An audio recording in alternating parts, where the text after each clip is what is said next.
You're listening to XSgaming Podcast, a podcast for gamers by gamers, with your hosts Xander Skullion and James Gruesome, bringing you something old, something new, and a little bit of nostalgia too.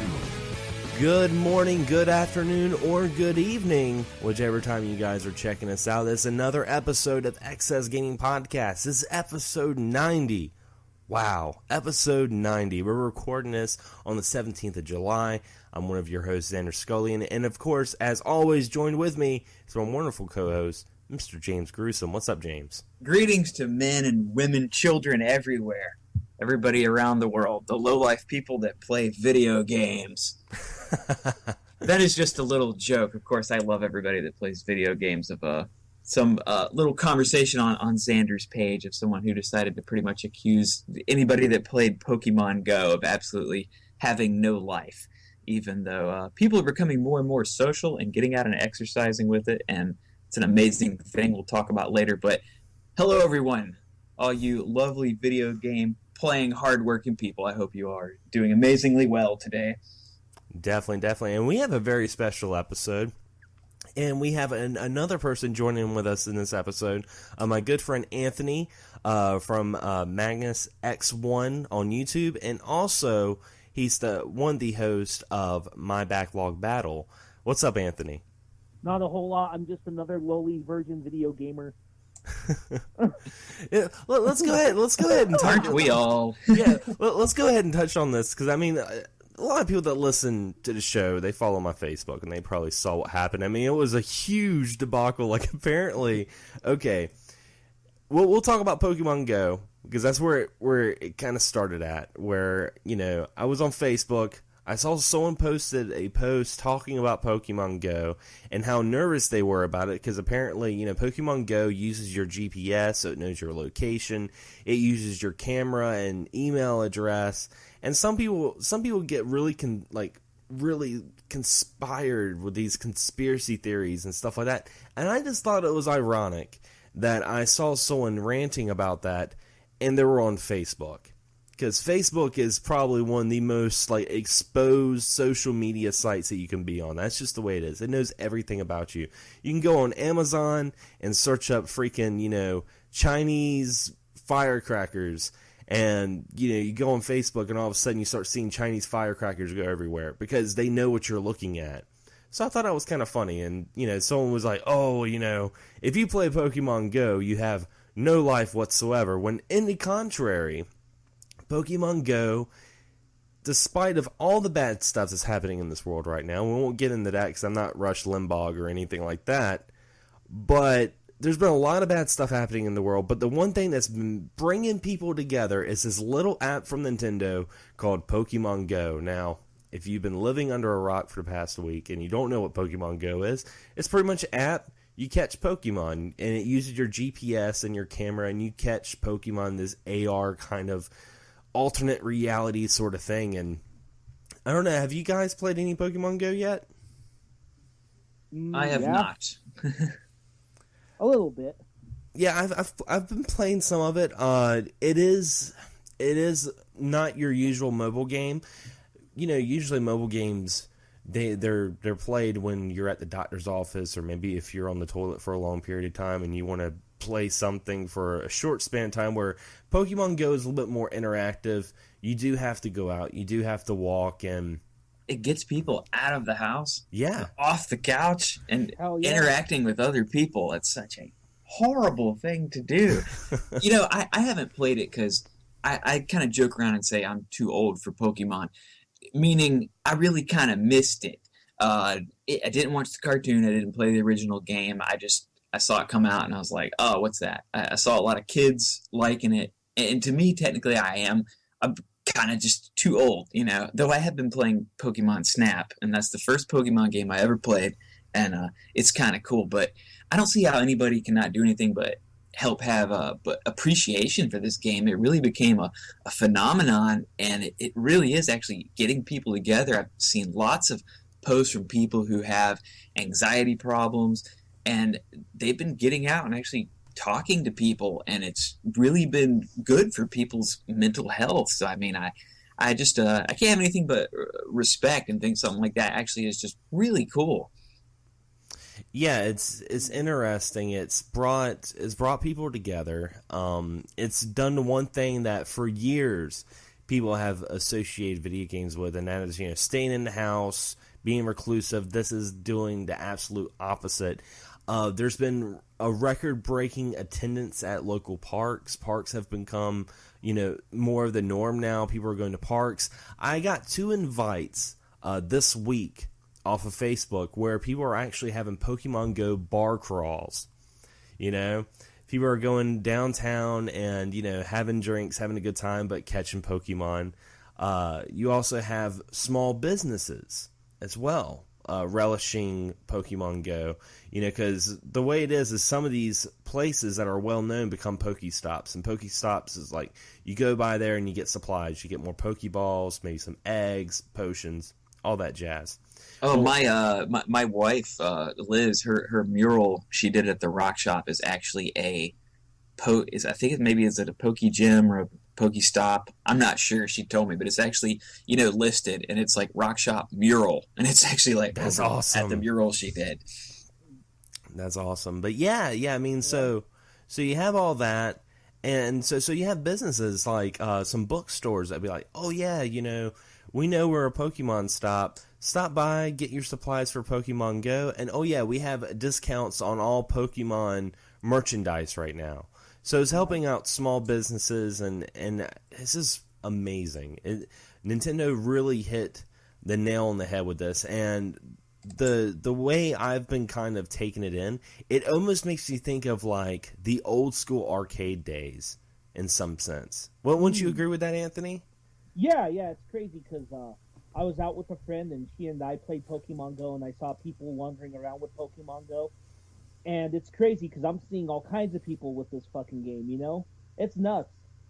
Yeah, and it's insane. Yeah, and it's like everyone plays it. I was out at dinner last night. I was eating some food, and I looked over at my table, and the whole family was playing. Even the dad had the app out. Jesus. Here's the thing that we're seeing. Let's take a look at Pokemon for a second, because I think this is interesting. I've been thinking a lot about this lately. Remember 98, 99 when the first Pokemon craze hit, remember? Oh, yeah. Okay, I got suckered into that. So I think the first Pokemon craze probably lasted from 98 to probably about 2001, and it kind of died down. But Pokemon didn't die away completely. It's had a very strong fan base. Yeah. What we're seeing now, though, is I honestly believe we're seeing that craze come back alive. Yeah, I agree. And the reason why it kind of made me think of the arcade days was the social aspect of it. You know, walking down the street and you see someone playing, and people are so happy about it. I haven't met one person that was like, you know, kind of trying to deny the fact they were playing Pokemon Go. I'm like, hey, you're playing Pokemon Go? They're like, hell yeah, I'm playing Pokemon Go. And I'm like, oh, there's a Ghastly over there. You know, it's refreshing. It's nice. And here's what I want to ask you guys, because this is what I've been thinking. Right now, it's so popular. It's beaten Candy Crush. It's one of the most downloaded app in the history of like mobile gaming. It's got more users right now active than Snapchat. It was bottlenecking the users' feed from Twitter. Like Twitter and Pokemon Go were right at it with user base. What do you guys think about the longevity of this? Like, I've been thinking about it, and I'm like, is this something that, you know, say 3 months from now, people are going to be just as crazy about it? Or do you think it's going to slowly dwindle? What do you think about that, James? You know, it is just so crazy at this moment. 3 months from now, I don't know. I think you're still gonna have people doing it, but I just don't know, you know, if this whole, you know, phenomenon, I mean, it's everywhere. People are talking about it and noticing it. I mean, I kind of hope it does, because I do think that really social aspect, especially people getting out and walking.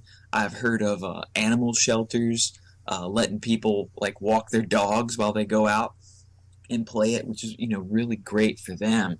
I don't know. I mean, Pokemon, you know, like Anthony said, it stayed around, because you hear about, even me I'm not into it, but I hear about when a new Pokemon game is coming out, whether it's Silver, Moon, Rock, Dirt, I don't know. But I hear about them. Pokemon Dirt. That one sounds awesome. But you hear about them, and it's always there, and it is kind of a resurgence, and I think this will just be good for the other games, just good for the whole Pokemon franchise. But, will it be as crazy 3 months from now? I don't think it will, but, who knows, maybe they can add more stuff to it, as maybe a type of like extra content thing to it with more Pokemon. I don't know. It's really nice to see, so I kind of hope it does, but I don't think it will be as crazy. And what about you, Anthony? Okay, so I had this discussion on the episode of Backlog Battle that I recorded this Tuesday. It's not out yet, but Alex he thinks it's going to die down in like a week. And if you haven't listened to my show, Alex is pretty much a cynic, Well, you need a good cynic when it comes to certain things. And I think what's going to happen is this game is not going to necessarily die down, but it's going to be like other mobile games are. And what does that mean? It will die down to a degree, but it's going to be like, how, Candy Crush is, how people still play that, or how people still play like Fruit Ninja or things like that. It's going to be one of those upper tier, I guess, what's considered upper tier mobile games that'll just have a longevity. I do think James is right. It will die down, but I don't think the game's going to die completely. I think it's going to have a longevity that like Candy Crush has, or like Age of War or any of that shit. So, yeah, see, that's what I was thinking. Now, I think because Nintendo's already talking about doing updates, and one of the updates, of course, is trading Pokemon. They've also been in talks with some major corporations like McDonald's having, maybe exclusive Pokemon at McDonald's or Walmart, stuff like that to kind of boost the longevity of it. I think, when they add trades to it, I think that's when, it's going to die down a little bit. They'll add trades to it. It'll go back up for a little bit. They add fighting to it. It's going to go back up a little bit. I don't think it's going to completely die down. I think it's going to be, at this point, it's the hottest it's going to be. And then, I can see it's from a year from now. It's going to be kind of like, Magic the Gathering or the Pokemon cards or D&D where, you meet someone, they're like, yeah, I play that. I think it's going to be kind of in that sort of sense. Now, it's great because it's been making Nintendo so much money. And also, it's been great advertisement because we have Pokemon Sun and Moon coming out in November. Now, with this being said, you have people that don't know anything about Pokemon playing this game. And now those people are going to be like, well, you know what? I kind of want to give these Pokemon games a try. Well, here comes Nintendo coming out of the corner. Well, guys, if you enjoy that, we have a brand new game coming out in a couple of months. Mm-hmm. That is great advertisement, and that's one of the things I do like about Nintendo doing this mobile thing. And I was actually thinking about this with the NX. I feel like the NX is going to incorporate mobile. I don't think the NX is going to be a smartphone, but I've said this before, and I'd say, mark my words, the way Xbox and Microsoft did with Xbox Live, because we already had internet, online gaming before Xbox Live, but it revolutionized and made it into something what it is today. I feel like the NX is going to incorporate with this mobileness, and it's going to turn the mobile gaming world into something more than just, that's a casual thing. Yeah. I think it's going to do that. Yeah. Let me add something else, too, real quick to something you stated earlier. Let's not forget Nintendo's also celebrating the 20th anniversary of Pokemon this year. Yeah, that's right. So they've done a lot of stuff like, they've had, the Pokemons you could get for your 3DS games at GameStop. They also had, what else? Oh, they re-released the original 3 games. Yeah. So they've done, this just adds to it. It's crazy because you think about it, like, this is the 20th anniversary, and this is kind of like the rejuvenation of Pokemon. Well, I kind of consider X and Y for hardcore gamers really the rejuvenation of Pokemon because it got me back into it. Same. But I think for everyone else, I think Pokemon Go is the next step of that rejuvenation.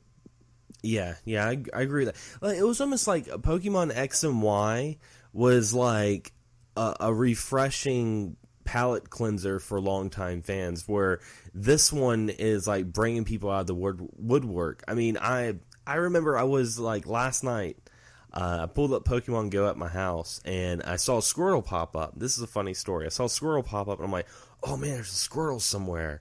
So I went outside and I was like, well, I need to go get a pack of smokes anyway. I'm going to walk to the gas station. So I started walking to the gas station. I get to the gas station and there's one of the coworkers there's outside smoking a cigarette, and she's going, I caught a Squirtle.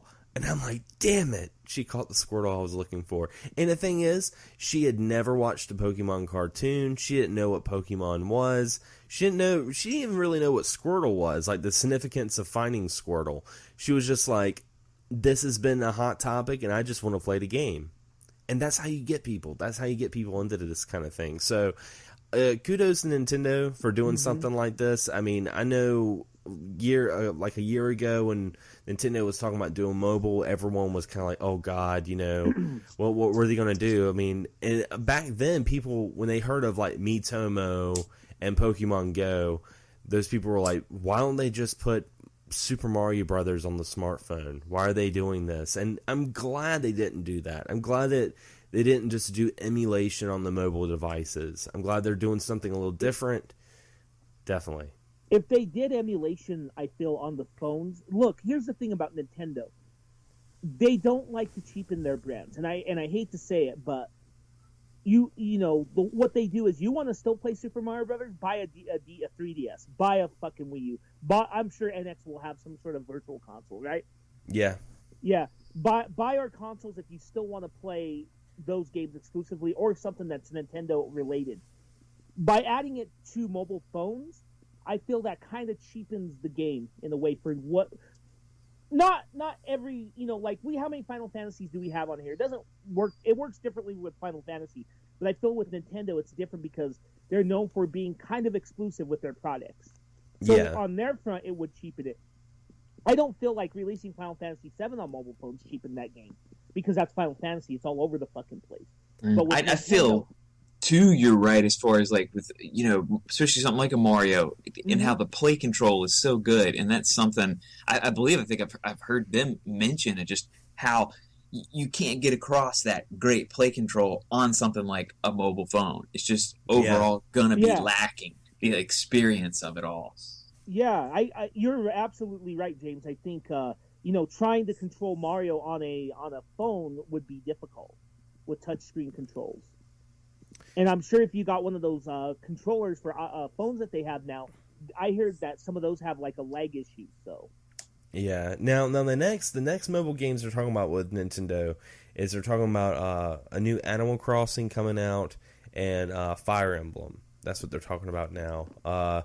I think the Animal Crossing one, that's going to be another big one. That's going to appeal to all these like Farmville fanatics and people that love these like sim kind of games. I think Miitomo was a great entry. Miitomo died out really quick though. I played that for like a week and then I just got tired of it. It was just pretty much a Q&A of your friends. That's all it was. It lacked a lot of features, but I think that was just their little entry where Pokemon Go was really like, here we are, we're on mobile, and I feel like Animal Crossing is going to be right around the corner, but it's exciting. It's very exciting. Now, speaking of Nintendo, and staying on Nintendo, and Anthony, you brought up a great point. You're like, hey, if you want to play Super Mario, get an NX, get a Wii U, or, no, of course, get an NX, but I meant to say, like, get a Wii U, get a Wii, 3DS, stuff like that. Well, you can also get something really interesting, and I've been waiting all week to talk about this, and that is Nintendo officially put out a plug-and-play, a mini NES. This NES is going to be $60, hooks through HDMI. It uses the classic NES-style controllers, but it's got the Wii plug-in, so it's compatible with Wii U and Wii products, and it's got not only 30 games, but 30 games that have third-party support, and it's only $60. Now, I first heard about this from you, James. James, what was your first initial thought when you saw this pop up? First thought was just like, whoa. like that, the idea, we talk about I love the ideas of things like this. I love plug and plays and any new way to play old games. I did have a lot of questions when I first saw it. First clicking on the link, reading it, and the fact that it was official. Because I've mentioned before that I think Nintendo should put out their own. Now I'd said more of a clone system that would play these old titles.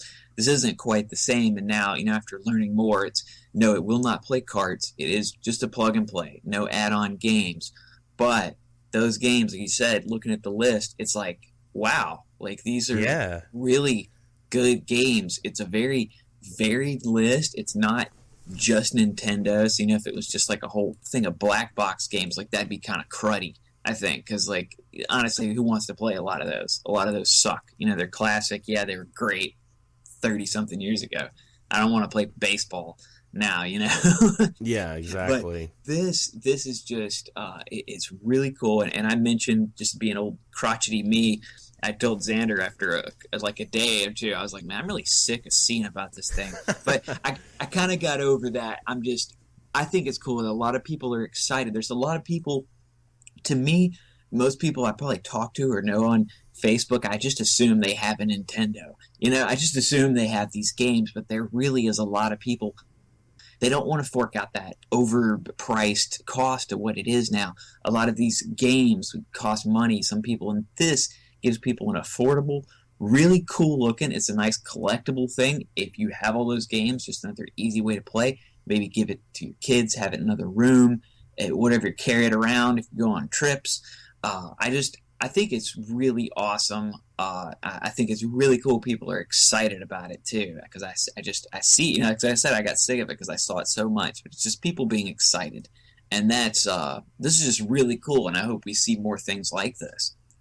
Yeah, I mean, just to list off the games, because I mean, I think that's the most important thing is the games. Of course, you got Balloon Fight, Bubble Bobble, Castlevania 2, Donkey Kong Jr., Double Dragon 2, Dr. Mario, Excitebike, Final Fantasy, Galaga, Ghosts and Goblins, Gradius, Ice Climber, Kid Icarus, Kirby's Adventure, Mario Brothers, Mega Man 2, Metroid, Ninja Gaiden, Pac-Man, Punch-Out featuring Mr. Dream, no Mike Tyson, Star Tropics, Super C, Super Mario Brothers 1, 2, and 3, Tecmo Bowl, and The Legend of Zelda and Zelda 2 Link's Adventure, or The Adventure of Link.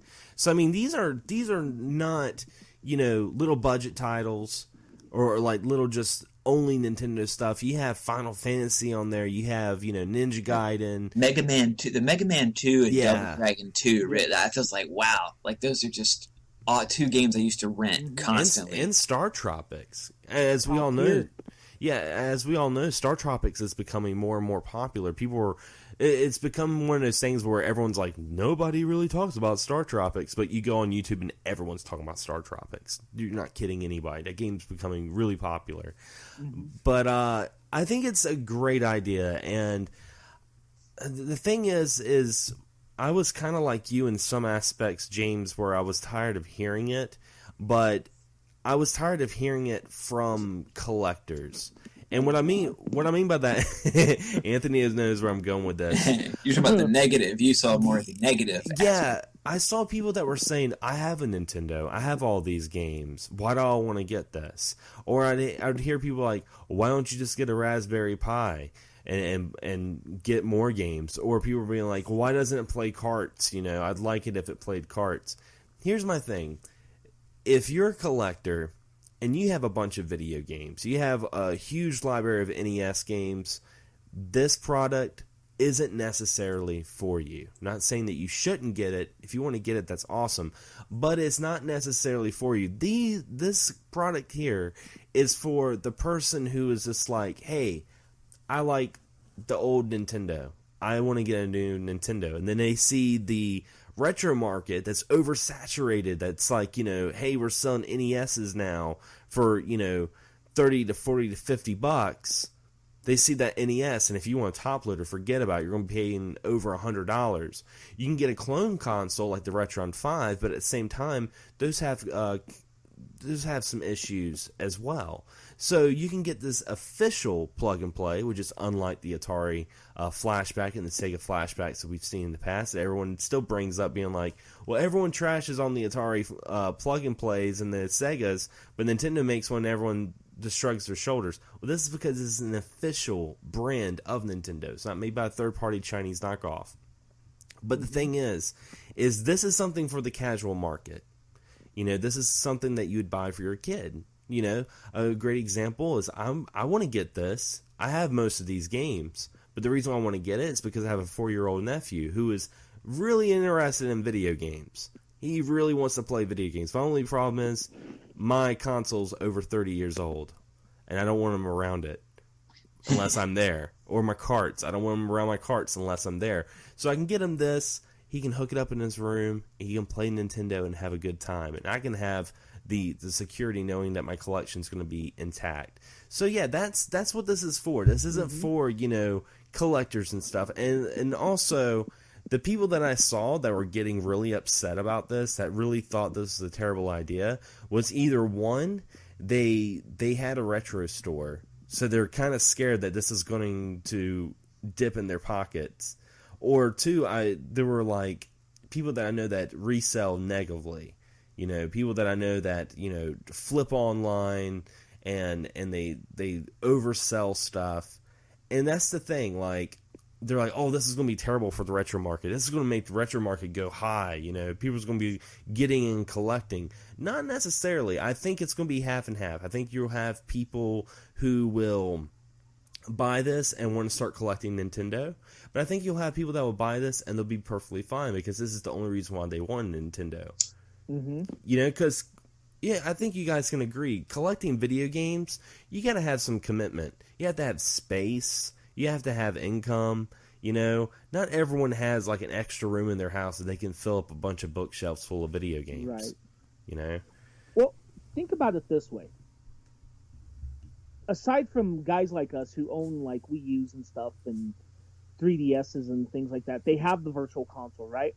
Yeah. But to the casual person who's not buying consoles, how easily accessible, and this goes back to my earlier statement about emulation on mobile phones, how easily accessible are some of these games? They're easily accessible to us, but not to the casual market, like, you know, Super Mario Brothers, Mega Man 2, you know, stuff like that. People who don't buy consoles, it's not, right? Exactly. Yeah. I mean, if you do the math and you look up every single one of these games, how much you're going for online, Jesus, I don't even want to know. Yeah, you're going to be spending a lot more than $60. I'll tell you that. You know. So. And I'll say, oh, go ahead, Xander. No, go ahead. I was just going to say too something about the choice selection. You look at the selection of games, and it's very interesting the games they chose and left off. Mega Man 2. Think about that. Why did they put Mega Man 2, not Mega Man 1 or 3? Because it's the best. Yeah, exactly. That is the best Mega Man game in the series. I do like 3 and 4 a lot, but I'm with you. 2 is the best. Ninja Gaiden, same thing. You know, Ninja Gaiden 2 I think is good too, but you know, I still think the original. Only change I would make to that collection is remove Simon's Quest and put Castlevania 3 on there, but that's just me. See, for me, I would have Contra instead of Super C. Yeah, that was a common thing I saw people. Either have them both. You know, the Simon's Quest, and I've heard. I mean, Castlevania 3 would have been nice, and I don't know if that one's just there's some reasoning. You know, like how it won't play on some clone systems. Like there's that one definitely would be a better one. Double Dragon 2, of course, way better than 1, way better than 3. Oh yeah. Oh yeah. Yeah, for sure. And I'm with you on Contra. Here's something I don't know if you guys know, but you know that Contra is not available on the 3DS or Wii U virtual consoles, but Super C is. So is Contra 3 as well. The Alien. Oh, wow. But Contra 1 is not, which is kind of sad because, you know, I found another way to play Contra. I'll tell you guys that later, but... I guess maybe that would mean I know on Contra 4, it's really cool because it has an unlockable NES version of Contra and Super C. That's how I've been playing it. Oh, okay. Yeah, that's how I've been playing Contra. See, you're lucky. I couldn't beat Contra 4 to save my life. Because I know Xander's going to ask what we've been playing, and that's the game I was going to talk about the most, ironically. So, because I've been playing a lot of Contra 4. But yeah, that's how I've been playing Contra 1 because they don't have it. I don't know why they don't have Contra 1 on the virtual consoles because Contra 1, in my opinion, is far superior than Super C. Yeah, it's really interesting, but the only thing I would have said, the only thing that I said that I would have loved to have with the mini NES, and I mentioned this at my retro video game store I went to. We were talking about it, and it was refreshing. I was in this retro video game store, and I was talking to the manager, and he's like, "Man, I'm excited about this." He was like, "I hope we get some at our store. We're definitely going to be selling this the holiday season." But I was telling him, I was like, one thing I really wish they would have added to it was amiibo support.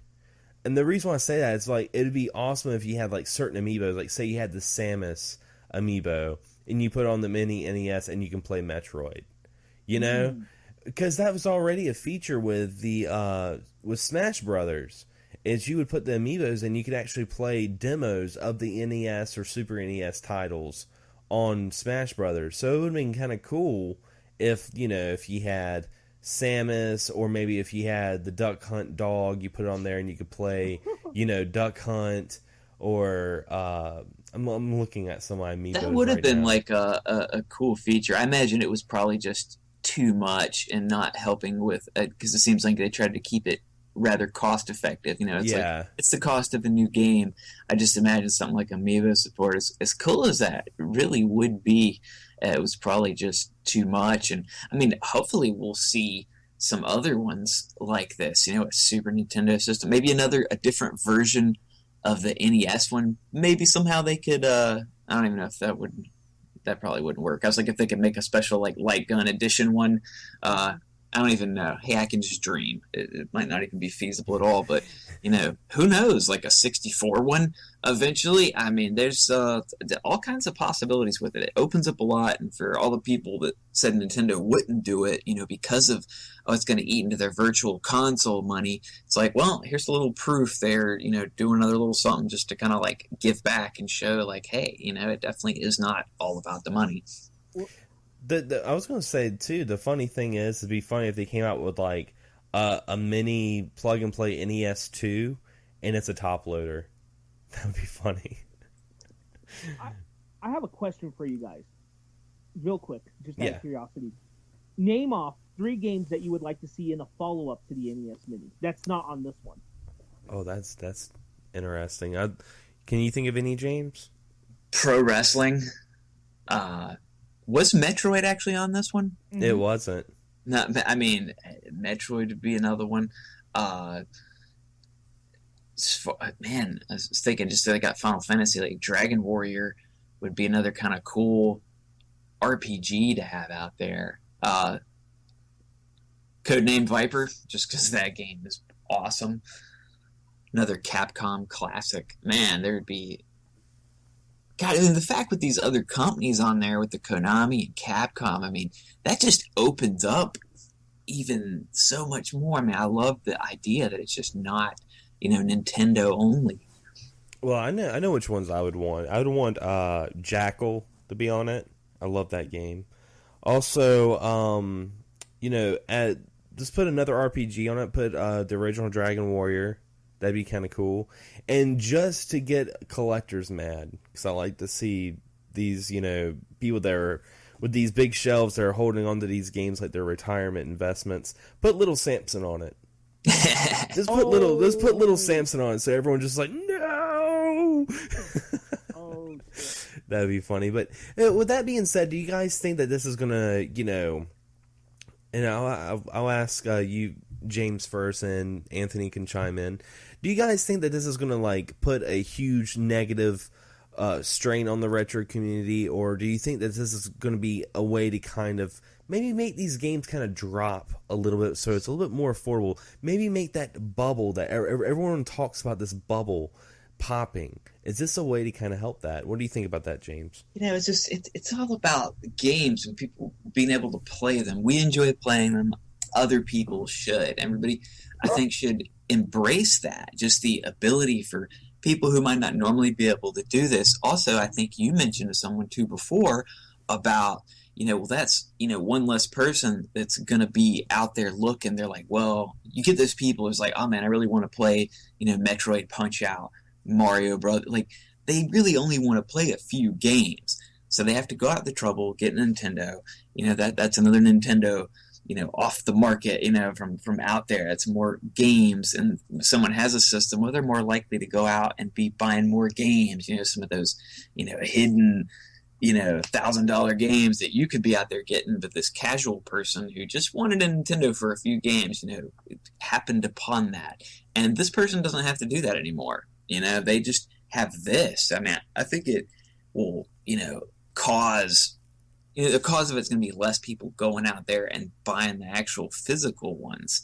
And that could leave more out there. And I mean, I don't think it's really going to have a monetary effect. I'm just all about seeing the people that want to be able to play these games getting to do it. I don't see it affecting really much of anything at all. Definitely. Now, what do you think about this, Anthony? I don't think it'll affect it for a couple of reasons. One, you think of the retro market. Retro market expands beyond the NES. There's a lot more high price stuff that they want. You think of stuff like Neo Geos and PC Engine and TurboGrafx stuff and things like that, right? Yeah. So a lot of the retro collectors go beyond the NES, right? Mm-hmm. Number two, it's only 30 games. The NES library is a lot bigger than just 30 games. Yeah. So there's a lot more games still out there. And I even think of it this way. This is how I look at it. It's kind of like comic book collectors. When you get a comic book, say Giant Size X-Men #1, which is a very valuable comic, you get that, and you get the original version published in 1975. That's what's worth money. But if you buy it in like a reprint, like say an Uncanny X-Men Omnibus or some sort of a trade paperback, that's worth nothing. Why? Because that's a reprint. That's how I look at it. The original copies are the first edition. Yeah, that's a good way to look at it. Yeah, and like stuff like Virtual Console and things like that are the reprints. Yeah, I don't think it's going to have. I don't think it's going to make the bubble pop in the short term. I don't think when this comes out, I don't think all these games are going to drop down to like $5 or something like that. I don't think that's going to happen. I think it's going to eventually help things kind of bounce a little bit in some aspects. I believe these games are on this list are going to maybe drop down, maybe at the most like $5 or something like that over time. I don't think it's just going to be too crazy. And again, James brings up a great point.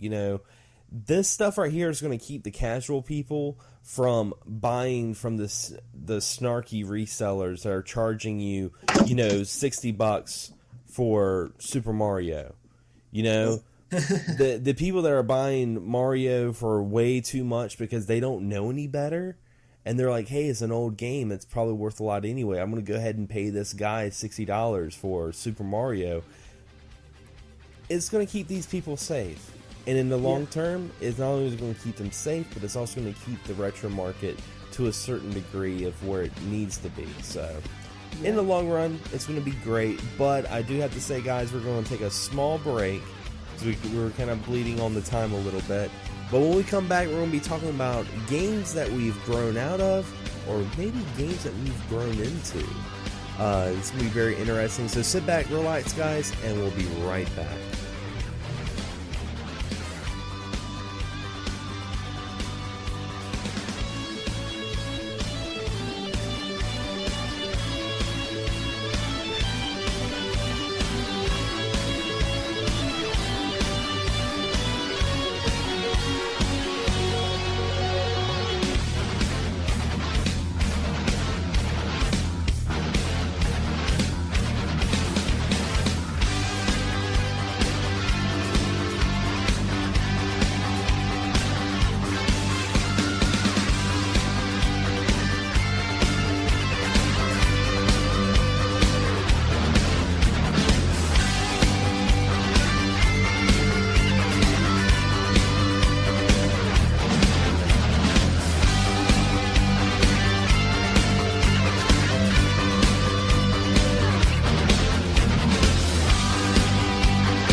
And we are back, guys. And the day's topic is going to be games we grew out of or maybe grew into. It's like a good pair of pants. But I'm going to take it over to you, Anthony, with this subject. What's a game? We're going to start first with games that we might have grown out of. What's a game that maybe you really loved, when you were younger, and as you've gotten older, you're kind of like, man, I can't really play this game anymore. Oh shit! The original Resident Evil. Now I'm not talking the remake. OG PlayStation 1, no director's cut. Yeah, tank controls. Yeah. You read my mind when you said Resident Evil. I was just thinking that when you said that. Shit. Yeah, that game, I have it on my Vita, and I tried it because I've been playing the remake. I've been streaming the remake, and the remake's fantastic. I never even played it on GameCube, to be honest, but the remake's fantastic, but the original's a little shoddy in a lot of things. Graphically, it looks good, like the character models and things like that. But I think two things hurt it. One, of course, is superficial, and that's the voice acting. Yeah. Jill Sandwich and Master of Lockpicking and that's part of the magic of it all, though. I love that. It is. I think that kind of hurts it, but what really hurts it is the tank controls. Yeah, definitely. Absolutely brutal. Me and my friend, he wanted to play it one night, and I was like, yeah, cool, because I used to play that game a lot, and beat it, run through it, and we started playing it, and I physically could not play it. I was like, dude, I can't. I could not do the tank controls. I used to be great with them, I could run anywhere, but now I don't know. It's something like the hand function of the brain just does not connect. It makes no sense. We got spoiled off of analog controls. That's what happened. Ugh. Yeah, I would say a lot of the early survival horror games for me, even the original Silent Hill. That's a game that the tank controls are just one of those things that at the time we enjoyed it because that's all we had. But now that we've like you brought up a great point, Anthony, when you said analog controls. Now that we have analog controls, it's kind of hard. And I tell you a game that I enjoyed playing that I cannot play at all now, and probably because of analog controls, and that is the original GoldenEye on N64. Oh, that's a good one. I can't play that game anymore. It's just it hasn't aged well whatsoever, and the controls are just really, really weird. A lot of first-person games, me going and playing so many 64 games now. A lot of the first-person ones, they're really brutal. I was trying to play Duke Nukem the other day, and that one, I got the hang of that one pretty good. It kind of depends on the setup of the controls. Sometimes you can switch it, but it just doesn't. Some of them are just really hard. I forget what I'm doing as far as the control method. And also, this may surprise some of you guys, but a game that I don't. It's not that I think that it's bad. It's just I've played it so much. I'm just like, I don't play it at all anymore. And that's Sonic 3. Oh, okay. Yeah, Sonic 3 is one of those games that if I was to never play Sonic 3 ever again, I think I would be okay with that. And the same thing with, I tried to go back and play the original Sonic Adventure, and, man, that game has not aged well. It really hasn't. The hub map, like the little city map and stuff like that, the controls are really weird, and it's funny because a lot of people, when they talk about Sonic, they hold Sonic Adventure in such high regard, and it should be. It's a really good game. But do you guys think that some of these games, people hide and hold high regard because of the nostalgia? Maybe they haven't played it in years, and they're just remembering how fun it was. And you think if they were to play these games now, they'd be like, "What the hell?" Yeah, I think so. I've talked about this a lot the last maybe 4 months or so, but as you know, I recently beat Earthbound, and I never beat it back in the day. And Earthbound's one of those games that's elevated to gaming god, Yeah. You can't you can't say anything bad. Well, I went there and said some bad stuff about the game because it's very archaic in its design. It's very like Dragon Warrior 1 in design.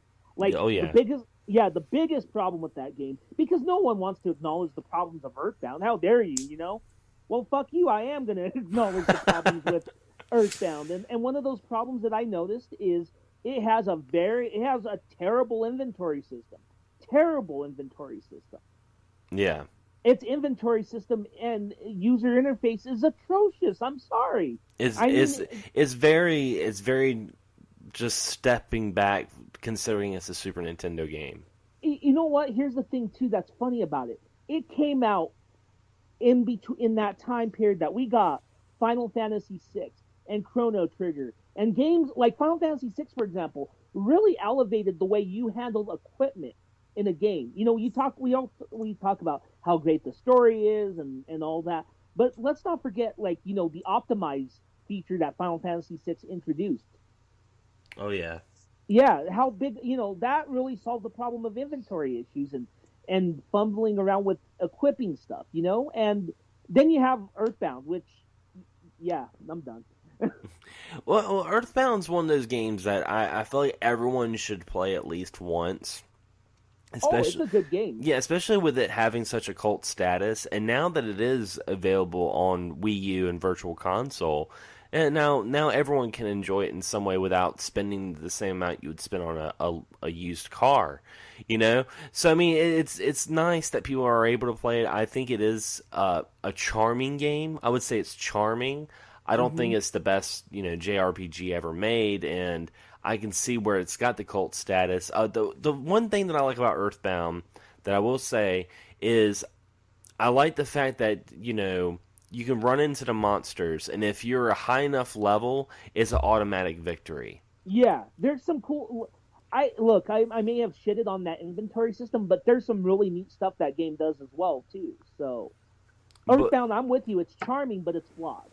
I mean, in the battle system, like I think a lot of people that hadn't played it and they played it now, and if they were to see the battle system, how generic and very old school.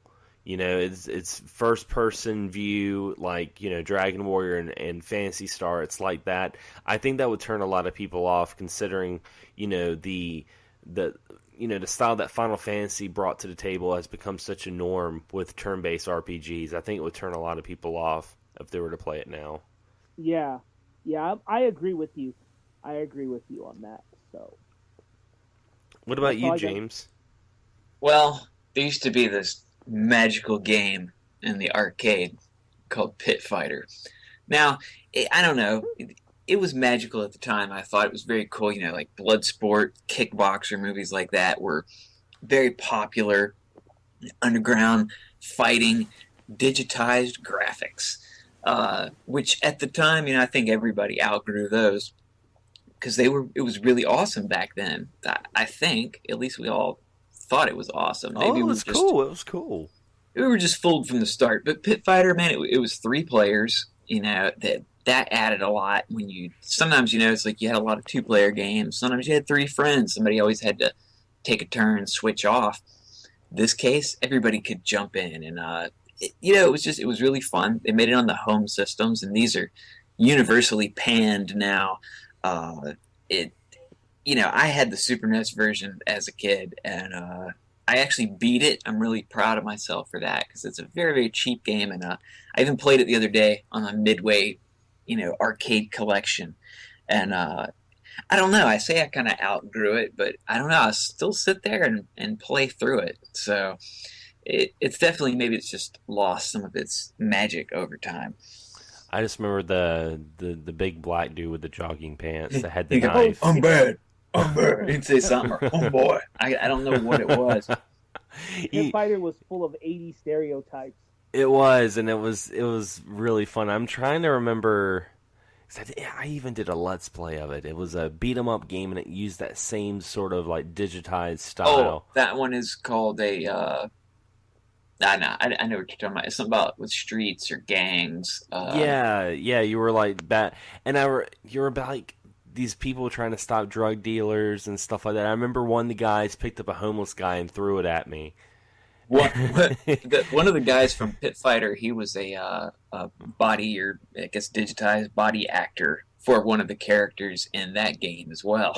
That makes sense. It had that style to it, and yeah, a lot of those digitized games were like that. I mean, it was mind blowing at the time, but at the same time, I mean, there were people that thought that FMV games were going to be the future of gaming. I mean, it was true. It was magical, though.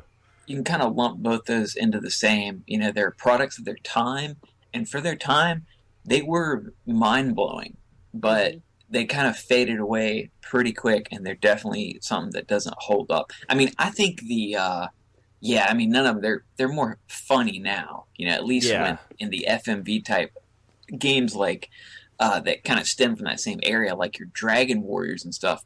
Not Dragon Warrior, Dragon's Lair.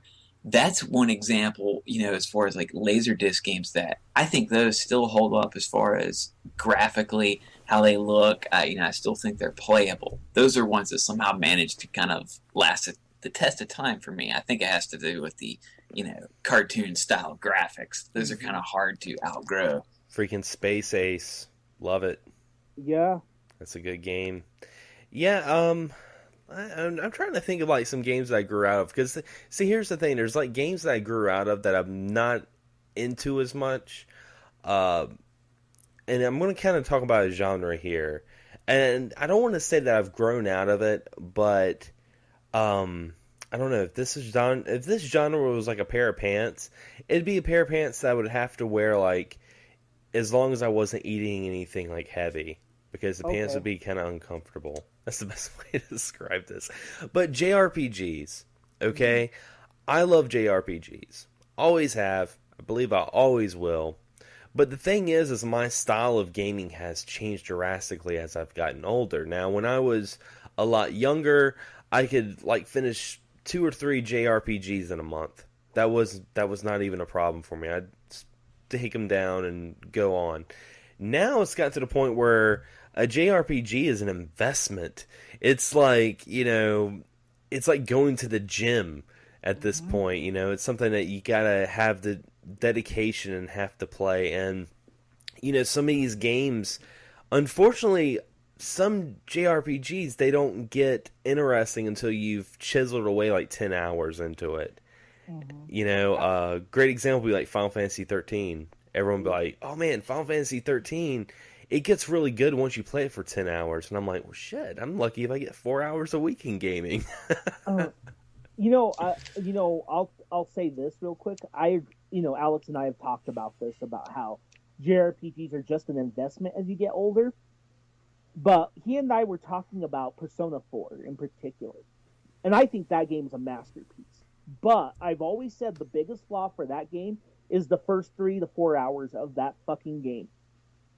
Because if you ever play Persona 3 and 4, you know what I'm talking about.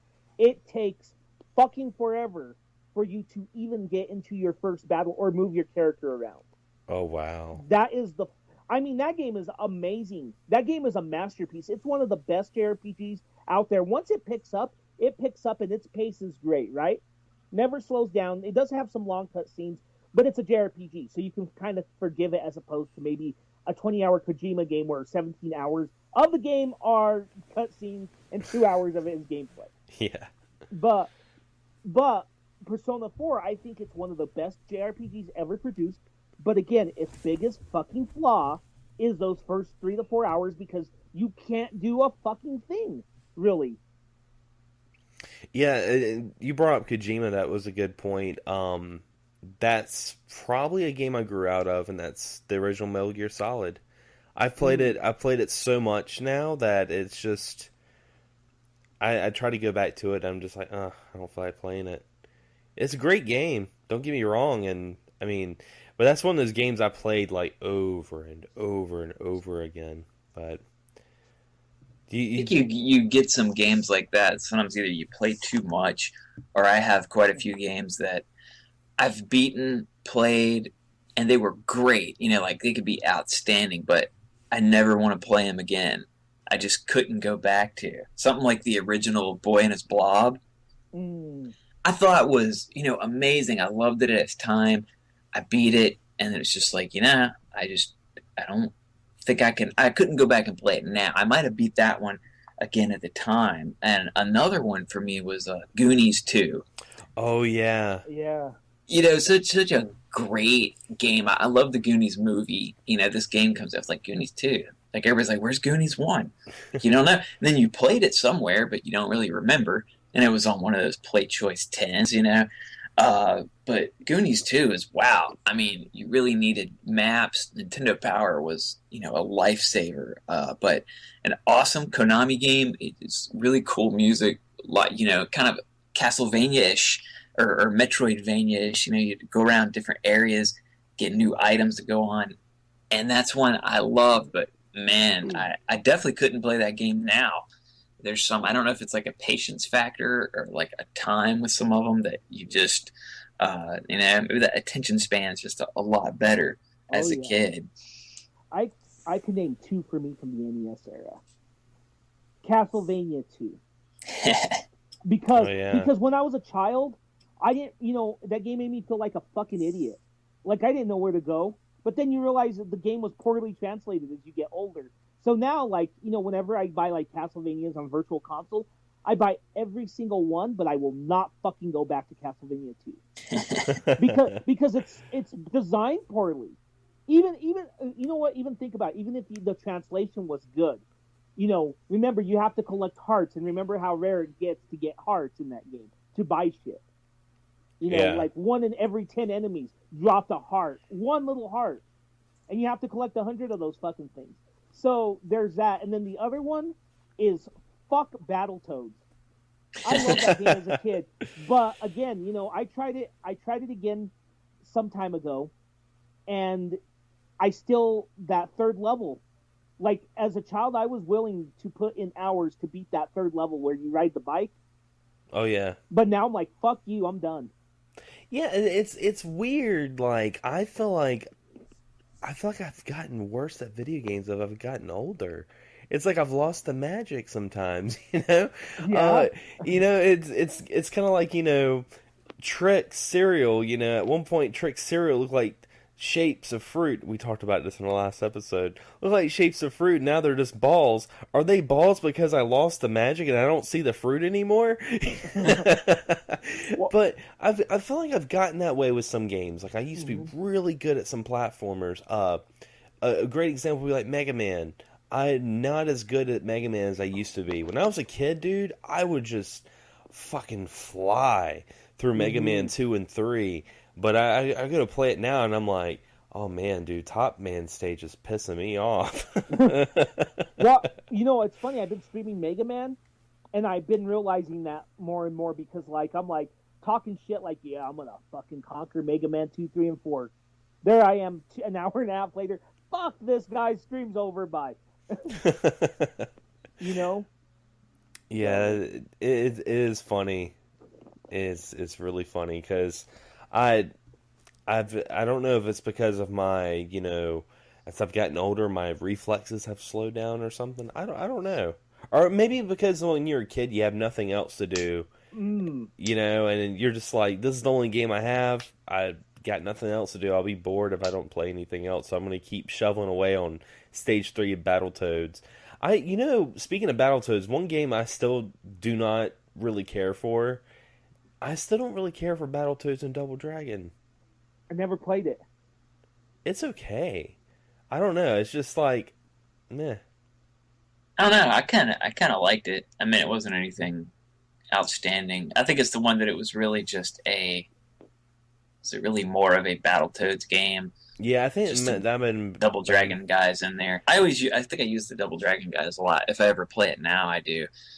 I think what the problem was is I played Super Double Dragon, and then I rented. This was when I was a kid. I played Super Double Dragon, and then I went and rented Battletoads and Double Dragon. And Super Double Dragon's like so much better. That's probably one of my favorite beat 'em ups. Freaking love that bow staff. I never played it. I never played Super Battle. Sorry, James, didn't mean to interrupt. Oh no, dude, it's cool. But I never played Super Double Dragon. Oh, dude, that is really good, and I know it at still the holds time. up. I see. For me, it's a lot I like about it. I like how you can block the guy, grab their hand, kick them in the head. The weapons are really cool, but it's just, I don't know, playing it now, it's like, to me, like, it's not I don't know, it's lost a little bit of the magic to me, but it still has a lot of really good qualities to it, especially coming after Double Dragon 3, which was always just horrible. Some games you wonder, like when you're younger, like, is this just really hard? You know, like Zelda 2. Zelda 2 is, some people don't like it. I think it's cool. It's really hard to me. Yeah. Especially those just kind of last figure. Yeah, and you just don't know. It's like, are some games just too hard? A game like Double Dragon 3, I think, was just always just a bad game. You know, it was just too hard. One life, awful. They made up for it with the Super Double Dragon. It was really good. It was like the freaking Castlevania Order of Ecclesia and that crab boss. Oh, God. I like Order of Ecclesia, though. Yeah, it's that box. It's good, but yeah, everyone every time I talk about Order of Ecclesia, there's always that person that says, "Fuck that crab boss." Yeah. I know we got stuck. I finally beat it eventually. Like I had a hint book, and I started just using that. I remember that. Oh man. I was just gonna say, I know a game that I realized that I liked as a kid, but is bad now. If you don't mind me mentioning. Oh, go ahead. Rival Turf. Oh. Rival Turf is the best. Rival Turf. Everyone forgot about the Forgotten Beat 'em Up games. On because it's part of a trilogy of games. They're called Rushing Beat in Japan, Rushing Beat 1 through 3. But they were brought here unrelated. They're called Rival Turf, Brawl Brothers, and the Peacekeepers here in America. And I think Peacekeepers is actually the best of the bunch. But Rival Turf, I used to like as a kid, and I played it. I'm like, this game's wonky as fuck. I loved it. For me, it was one, and I had a couple friends like it too, and we liked it more than Final Fight. Part of it had to do with the two-player co-op. It actually had that. But I don't know. It's kind of one of my favorite ones. I still love playing that. I love how you could put in a code and you could change the guys' names, so you could change them to like people you didn't like at school. Okay, I forgot about that. And it's one, and it probably is just kind of a wonky game, and it's not playing it now. It's like Final Fight. If you can get the 2-player Final Fight like it should be, it is much better. But probably is just kind of one of those cruddy games that I hold a little special place in my heart for. For me, you know what? I have fond memories of it, though. I do. I have fond memories of Rival Turf. It's just, I bought it off the Virtual Console, like, hey, I remember this game. And I'm like, this is shit. But it's, like I said, I don't know if you ever got to play the follow-ups, like Brawl Brothers, James, or Peacekeepers. Now, I'm trying to think, too, because I know there was a couple of the Peacekeepers that beat 'em up. Was the Brawl Brothers a, like, one-on-one fighter? No, it was a beat 'em up, too. Okay, because I want to say that there was another game that was just like now I know they all kind of had a versus game built in, so I might just be getting all mixed up, but there was another game that seemed like it had characters from it that was strictly just a fighter. I could be getting it all mixed up on that, though, but I have played the other ones, and the other two actually, as cheap as Rival Turf is to actually get the cart, the other two have kind of jumped up in price. Really? I didn't know that. Huh. Well, let's get into for this segment. Let's get into games that we've grown into. So we talked about the ones we kind of grew out of. Mine actually would be NFL Blitz on the N64. I'm still not big into football games or football in general, but that was a game like I avoided like the plague because it was a football game. I didn't care about it, and it wasn't until like a couple of years ago. I was at a friend's house, and we were like, yeah, we're all playing NFL Blitz, and I started playing with them, and I'm like, this is actually kind of fun. And I think what it was is because NFL Blitz is so arcadey, like NBA Jam, and I loved NBA Jam, and I've realized that those are the sports games I love playing. I don't like playing the simulators like Madden and, stuff like that. I like playing like the more archaic, off the wall like NBA Jam or like Street Hoops and stuff like that. Or Double Dribble? Yeah, Double Dribble. NBA Street is also another one that I like to mention. NBA Street on the PS2 and GameCube, and I believe it was on Xbox as well, was really good. I loved that one. But yeah, that was one that I grew into as I got older. What about you, James? It was one I'd like to give credit to that I rented as a kid and hated for years and years and years was Mickey Mouse Capade. Oh yeah. Okay. I remember you even hated it when we first started the show. Yeah, I've had an internal hatred for that game for the longest time, and then my brother had given it to me. He'd got I don't know if he got like a Famicom version or something, so he gave me the cart, and I was like, good. I said, I got something to hit with a bat now, and I was like, nah, man, I'm actually gonna. I was like, I'll try it out, and I popped it in, and I didn't have that hatred anymore for it. It really was not all that terrible, which is kind of odd because it is really bad compared to a lot of the other Capcom Disney related games. But I don't know what it was. I'm still not going to say it's like wonderful, but it's just not quite as bad. And another game I played as a kid briefly was XANDER. Oh yeah, I was about to say. I remember not liking it. But playing it not too long ago, I bought the cart of it and started, and man, I absolutely love it. It's one, I don't know, there was something about it at the time. I don't know if I didn't like the jumping. There was something, maybe I didn't understand it, but it's one of those ones that kind of reminds me a little bit of, it kind of like, a little bit more like Zelda 2, along with like Battle of Olympus. I love Battle of Olympus. That game's just the best, but XANDER was definitely one I'd heard about, and heard people mention and say it was good. And upon going back and playing it, I found it was really great. It was a game I wish I'd given more time to as a kid, because I think I would enjoy it. Because some games I still, either they're hard, I don't have the patience. As a kid, I could have sat down and dedicated, a whole weekend and went through it. And that's one of those ones I wish I did. Yeah, I was gonna say, like, to me, XANDER is like what Castlevania 2 should have been. Yeah, that should have been Simon's Quest. It's same premises, it's just a lot better, like, executed. Another game that I would have to say that I grew out of, I forgot to mention, would be a lot of the Simpsons games. Namely the ones on the NES. Ooh, yeah. Those were, I mean, other than like, some Simpsons games are fun. Like I like, of course, the arcade one from Konami. Yeah, that's a given. But Simpsons Hit and Run is still a lot of fun. It's like the Crazy Taxi kind of Simpsons game. But like the ones I'm talking about, it's like Bart versus the Space Mutants and stuff like that. I can't play those games. Bart versus the World. Bart Camp Deadly. I have a few on the Game Boy. The Treehouse of Horror, and the Game Boy ones actually. The one I played was more enjoyable than the NES ones, but that's a game as a kid.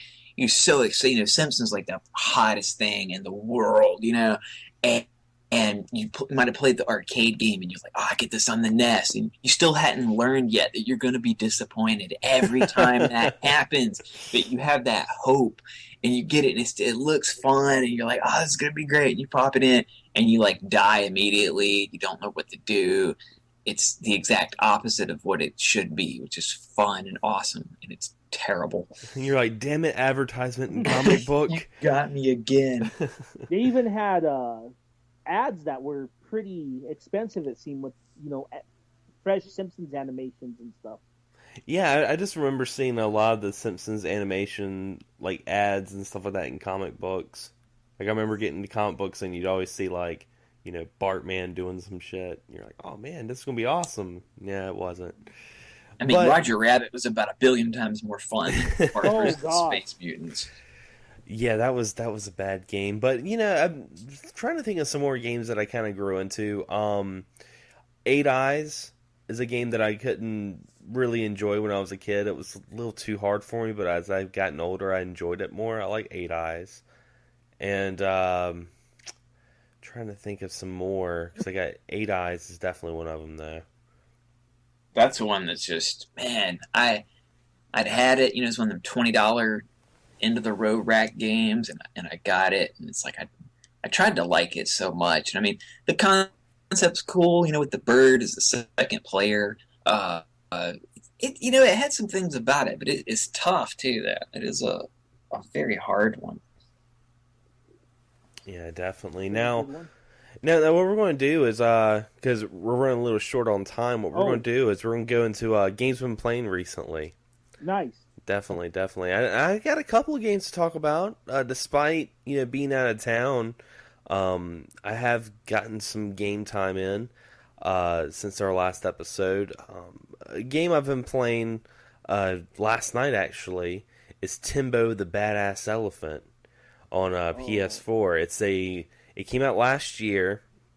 It's actually a new Sega IP that no one's been talking about. Everyone's been like, whenever I hear people talk about Sega, they're like, man, Sega needs to come out with something new. This is something new you guys need to check out. And for now, I don't know how long the sale's going to go, but it is on the PlayStation Flash sale, and it's only like $5 right now. It was like normally $15.99. Now it's $4.99. And it's a really interesting platform. It's very cartoony, 2D, and you're controlling this elephant who's like saving the world. He's like got a little bandana on like Rambo, and you like use your trunk to put out water, but you can also run really fast and go through all these walls. It has like this like speed kind of like Sonic, but destruction kind of like Kirby, if that makes any sense. It's really good. So I've been playing that. Also played a little bit of Song of the Deep, which came out this week. It's actually it's a GameStop exclusive. It's on PS4 and Xbox One. And a lot of people have been comparing this game to like Metroidvania. They're like, yeah, it's very Metroidvania. Even when you go on Wikipedia, it says Metroidvania. But I was watching this episode on YouTube from this channel I like to watch, and they mentioned how Song of the Deep makes them think of Blaster Master. And I was like, it does, because, you're this little girl and you're inside this little submarine, and through the level you play in the submarine, you get upgrades for the submarine, but you have moments that you jump out of the submarine and do certain things. I'm like, that's totally Blaster Master. And even the play style is like Blaster Master, because and I think it's because some people haven't played Blaster Master in such a long time. They think that Blaster Master is stage-based, but it was actually exploration like Metroid. Like, you had to go back to certain areas and stuff like that. So, Song of the Deep, very Blaster Master-like. Is it a perfect game? I wouldn't say it is. It's got some control issues, especially with the gravity of being in the ocean with the submarine. Some of it's kind of messed up. But overall, it was a $15 game, physical. You can't beat that. Definitely check it out. Also, I did get the new Transformers Destruction or Devastation. Got Transformers Devastation on the PS4. It was on sale for $15 at GameStop. I still haven't played it yet, but been wanting to play that. And yeah, that one's really cool. I think I kind of suck at games, so it's really hard to me, and I got stuck. But I enjoyed it. I'm gonna try to beat that stage one day, but.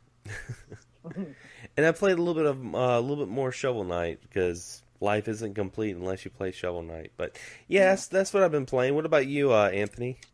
Holy shit, I've been playing a lot of stuff, but two things. We kind of touched on it earlier, so we'll talk about that last Contra 4. But I've been playing one game that I bought this week was Pac-Man 256.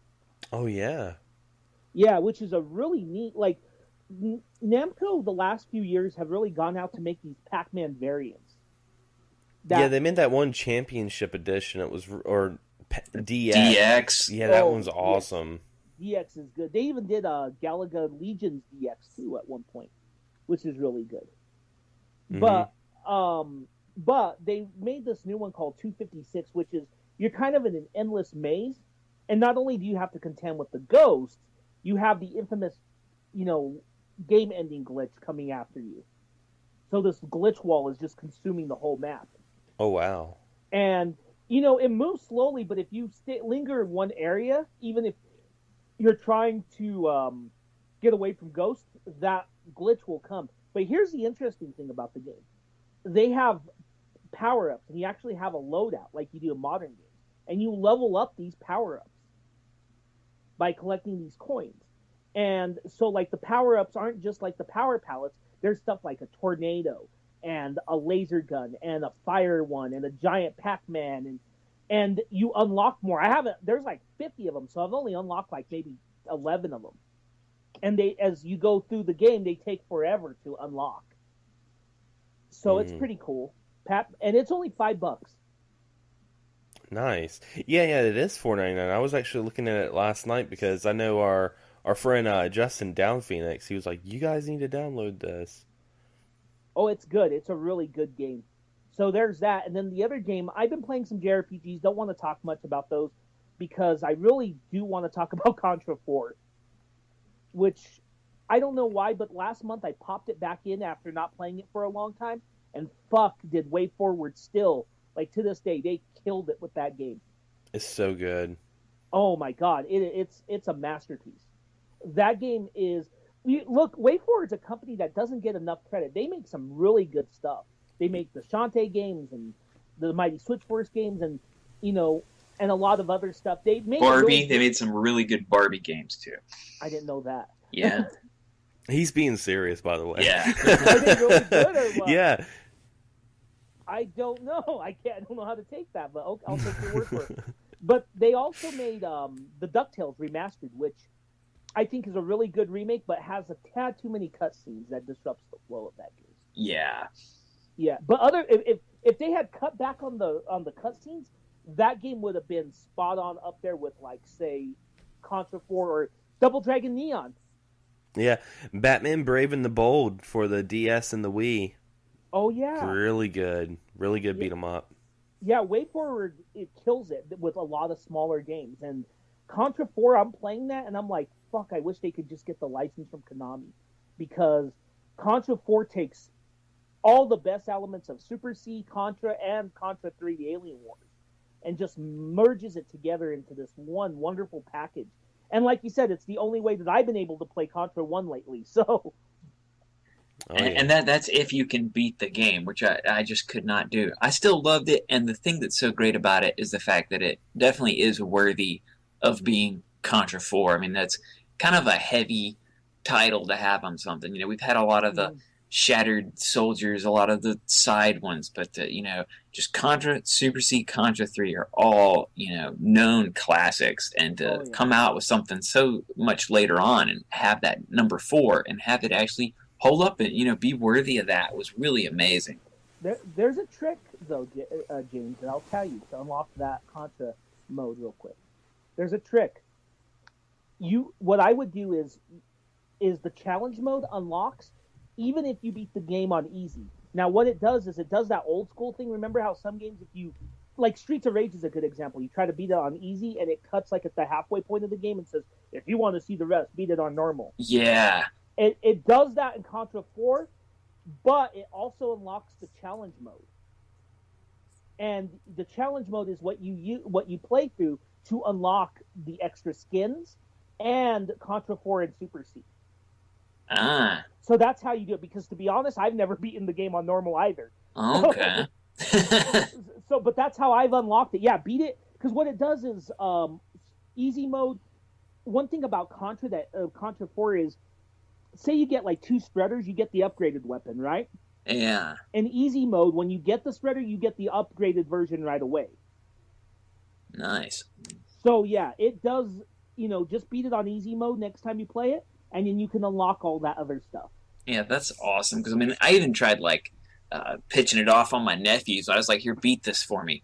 And they couldn't do it either. And I was like, man, this is brutal. Let's see, that's awesome. I'm going to have to try that now. It's a brutal game. It's tough. It is a tough game, but I fucking love it. I love every minute of that game. It's so good. Have you played it, Xander? I played it recently for the first time because I've been wanting to play it for years, but I played it finally recently on a Nintendo DS emulator on my laptop. I downloaded it, and I'm like, finally I get to play it, because I kind of missed out buying it, and now it's, I don't want to say it's a super expensive game, but it's still got a little bit of value to it online. Yeah. So that's why I haven't bought my own copy yet. That's why I'm hanging on, because I own 2 copies of it. Oh, nice. So I could play multiplayer, which is a blast too. So that's how much I love that game. Literally, it's a blast. Oh it's my spread God. shot. It's such a good game. It's I wish, that they would release a high def remake or something. Oh yeah. Yeah. Real quick, did you ever play the Contra Rebirth on the Virtual Console? Ooh, that was good too. I like that. That was real good. I think that was the last Contra game to come out. Yeah. Yeah, that one too is, I like it because it's a little bit easier than Contra 4. I don't know, it was a lot easier than Contra 4 to me, while still being, just really fun. Another good one, had a lot of throwbacks to some of the older games. Like the first level was almost kind of, at least the boss was kind of a redo of the one from the first one. Oh yeah. Yeah. Contra Rebirth, I agree.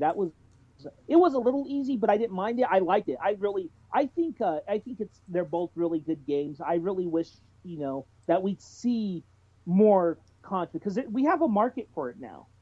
Oh yeah. You know what? With games like Broforce, we definitely need a new Contra. Yeah. Well, look, what did we even get? To me, they're not exactly the same, but they're kind of spiritual siblings. To me, is Metal Slug. Metal Slug's kind of the spiritual Contra, where Contra's more like an 80s throwback. It's kind of like Metal Slug's the anime exaggeration of that. Yeah, I love some Metal Slug, which actually Metal Slug Anthology is now on the PSN network for $20. So I just gotta wait to get it this week. I will buy it. Awesome. What about you, James? What have you been playing recently? Well, mostly the past few days I've been on a big kick with Yakuza 5. I actually taken a break from it for quite a while. It just kind of happened. I kind of purposely did it, and the break lasted a little bit longer than I intended to. But I went back to it the other day, and I'd had about 40 hours from the last time when I'd played it, and I put about 20 more in it over the past couple days. I actually stayed up to like 3 in the morning, and you go through as different characters for certain chapters. And I'm the little girl who's been one of the main parts of the game from the beginning. She's your friend or ex-lover's daughter who you pretty much end up adopting. And now she wants to be an idol star, a pop idol. So you actually play as her, and you have to learn how to dance, and you have dance battles with people instead of just kicking their ass. You have to go to handshake meetings and TV shows and game shows. And, it's pretty much plays a lot like a rhythm game. So it's not that bad. Some people I could see, maybe hating that, but if you've played Yakuza the whole time, it's got a lot of quirkiness to it. And I think people that actually like the game would appreciate this kind of little break in the action. And the good thing, too, is with her chapter, they split it with another guy. So if you get tired of doing the dancing, you can go switch off and go kick some ass. I kind of enjoyed it. I went through all her missions. Do the little handshake meet and greets where you can shake somebody's hand for so long until your bodyguard, he'll come and like drag them away, which is kind of funny. And guys will walk away after shaking your hand, and they'll smell their hands, and that's kind of creepy. And it's been kind of fun. I mean, like I said, that's my favorite game. Talked about it a lot, and it's nice, even though I hadn't played it in months, that I could just go right back to it. There's no I'm lost, I'm confused, like happens with so many other games. I always feel like I know what I'm doing. Went out and hung out in the arcade there, and played the crane game, the UFO catcher, and got a lot of stuff. And it's always a blast playing that. And it's nice that even though I hadn't played it, I can go back to it, and I still have just as much fun as I always do. It's just the perfect game for me. And that's really about the most. Been watching some Ultimate Warrior matches too, and that's nice. That's kind of cool. But yeah, other than that, it's just pretty fun. But just playing that and hanging around, My podcast partner Alex praised the shit out of that game. Oh yeah, he has. Yeah, he said that it made him change his 2015 top of the year game from The Witcher 3 to Yakuza 5. Oh, wow. Well, it's a smart man right there. Smart man. well, speaking of podcasts, because we're about to close the show, Anthony, plug the Backlog Battle. I was about to say Social Link. That's how old school I am. Yeah, that's the old name of the podcast. We had to change it because there was a Persona podcast that was going by that opened like a week earlier than we did. Damn. That was called, it's and they got all sad and were giving Alex our time. Anyway, Backlog Battle is the podcast that I do with Alex, and it gets a little heated at times, but it's a good time because Alex and I are very opposite of the ends on podcasting, but we've been going strong. We're 2 years in, and we just recorded 127 last week. Oh, wow. I was going to say that's one of the things that I like about Backlog Battle, and anybody who listens to it will probably agree. The difference in your guys' point of view is very like Siskel and Ebert of podcasting gaming stuff, and it adds a really nice kind of different thing to it, because not saying that, all podcasters all get along, because I've listened to podcasts where people get in arguments and stuff, but it's like, I like the fact that, you could say one thing, Alex will say the other thing, and it's like two different sides of the spectrum. I like that. That's one of the things I love the most about that podcast, is the fact that you guys aren't like, yeah, that's cool. Yeah, I think that's cool too. Oh God, that's a rarity when that happens. well, that's why I like working with Alex, because as you know, Xander, I'm a very blunt and outspoken person, so I tend to make people mad from time to time. Not insulting them, but just with my opinion. And Alex is the type of person that can be contentious with me, but not get sad about it, Oh, yeah. Yeah, so that's why I really enjoy doing the show with him. And he's just as contentious. Like, he's nitpicky. He's a little too nitpicky sometimes. And I'm like, dude, what the fuck? I do enjoy it, and it is one of the podcasts that I listen to. I listen to a lot, and it's not just because I'm friends with you, but it's because even if I didn't know you personally, if I was to find this podcast, I'd listen to it. And sometimes I do this, and James, maybe you can agree with me too, because you're like me. We both listen to a lot of podcasts.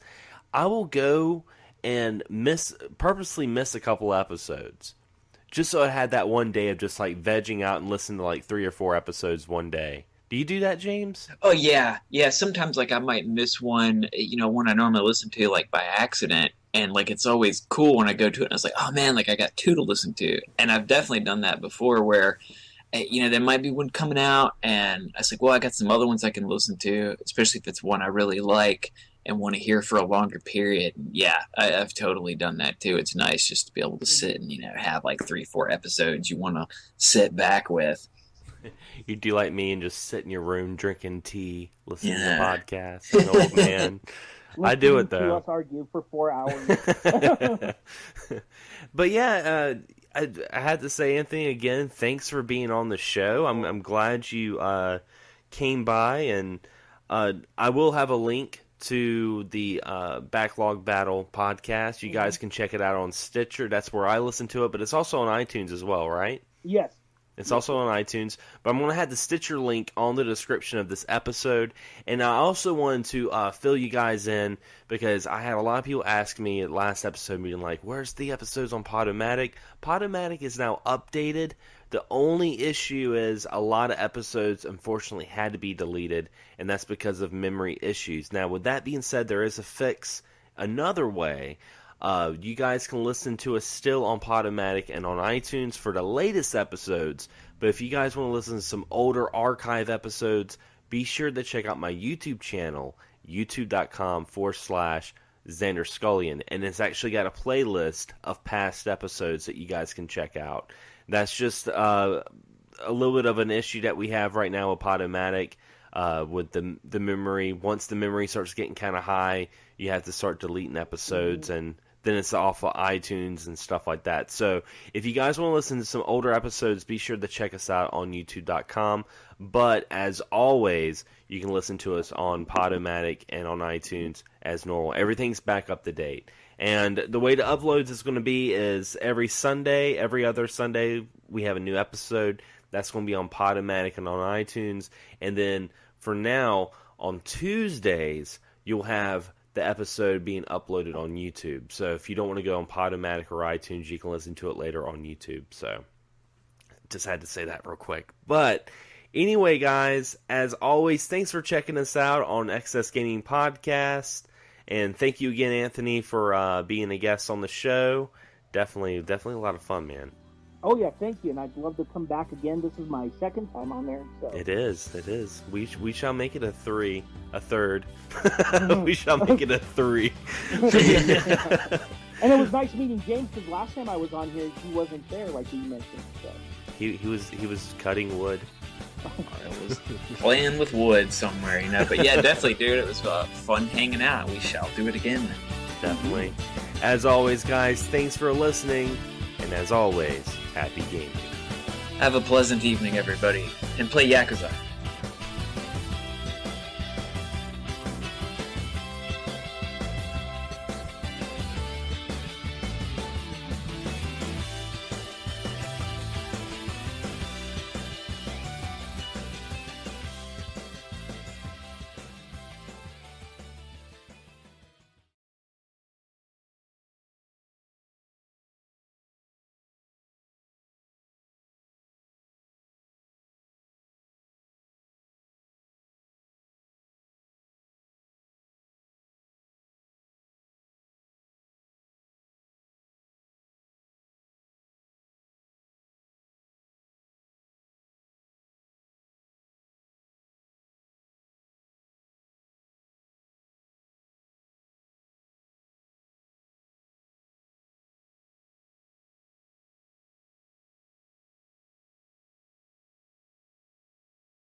Can't get enough of XSgaming Podcast? Be sure to check out our audio podcast on Podomatic.com. You can also subscribe to us on iTunes. And if you have a YouTube channel or podcast you'd like to share, be sure to check us out on Facebook on our group page and join the community. As always, guys, thank you so much for all the support, and happy gaming.